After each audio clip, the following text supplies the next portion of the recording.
नमस्कार दोस्तों, आप सभी को हरियाली तीज की हार्दिक शुभकामनाएं।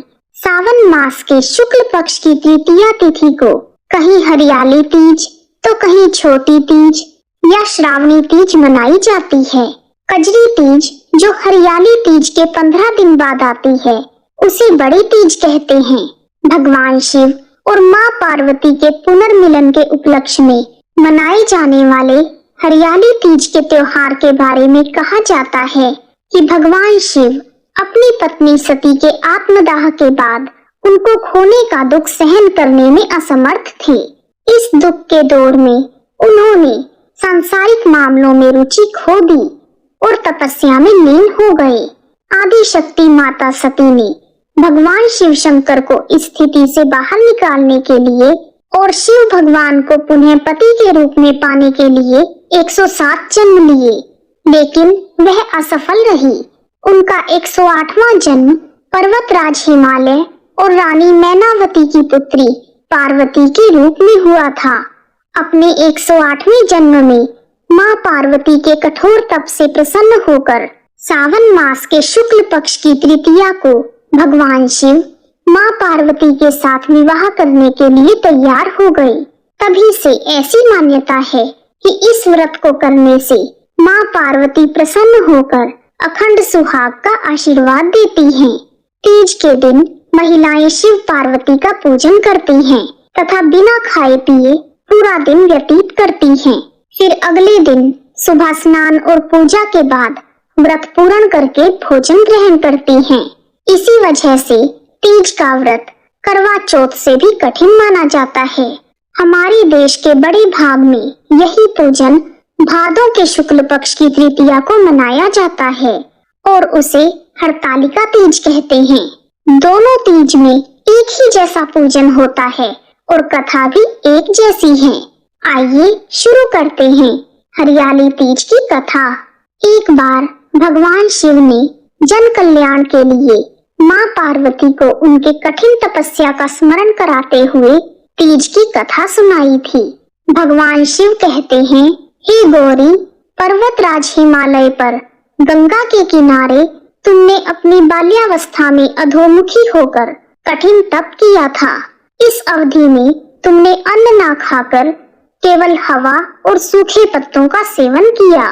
माघ की शीतलता में तुमने निरंतर जल में प्रवेश करके तप किया था।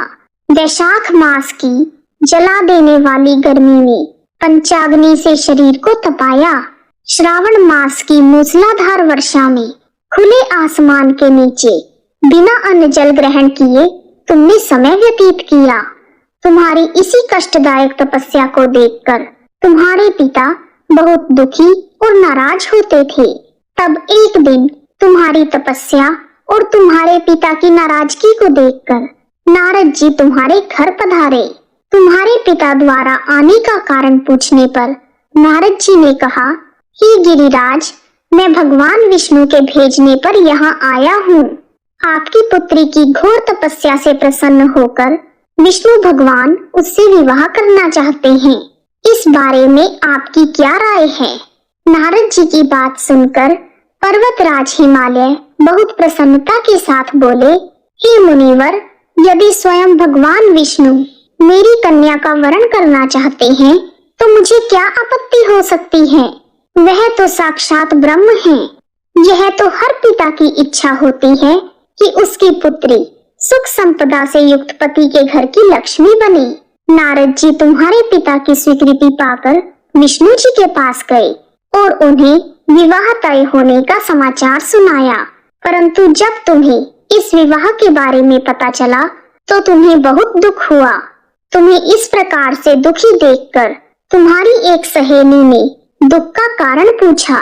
तब तुमने बताया कि मैंने सच्चे मन से भोलेनाथ का वरण किया है, परंतु मेरे पिताजी ने मेरा विवाह विष्णु जी के साथ तय कर दिया। मैं धर्म संकट में हूँ।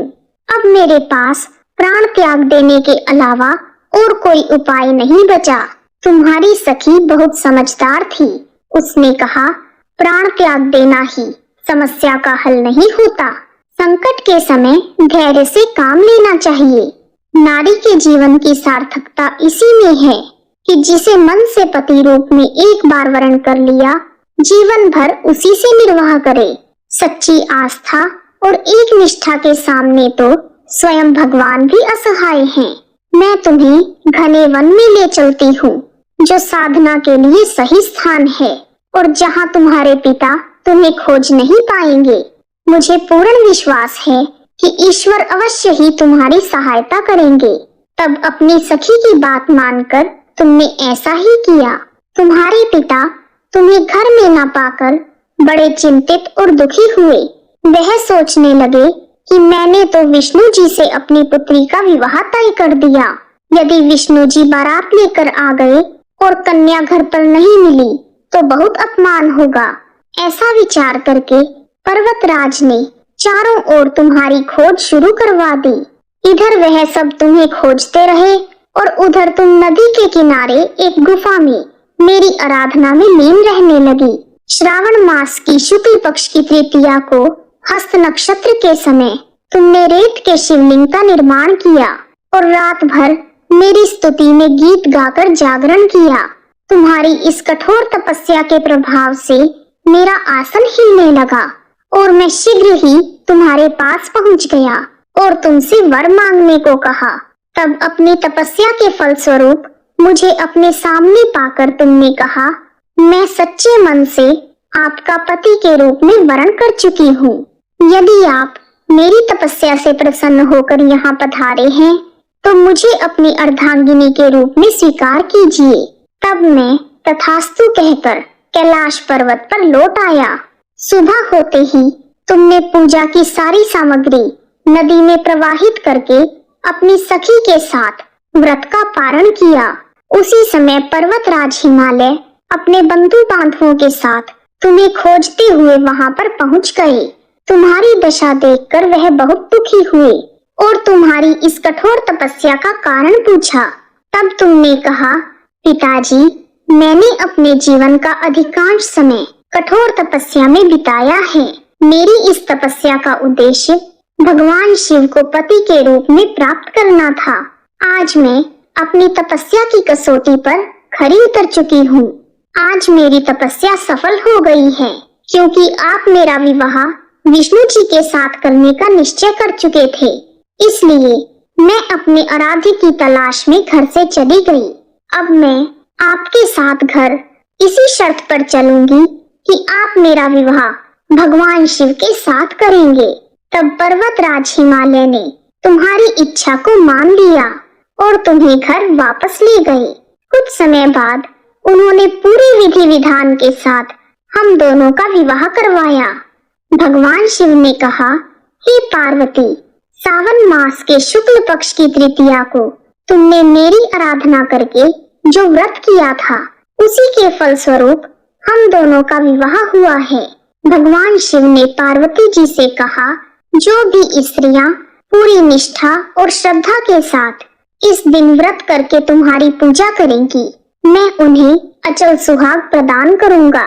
इस प्रकार हरियाली तीज की कथा पूर्ण हुई। कहानी सुनने वालों का भी भला और सुनाने वालों का भी भला।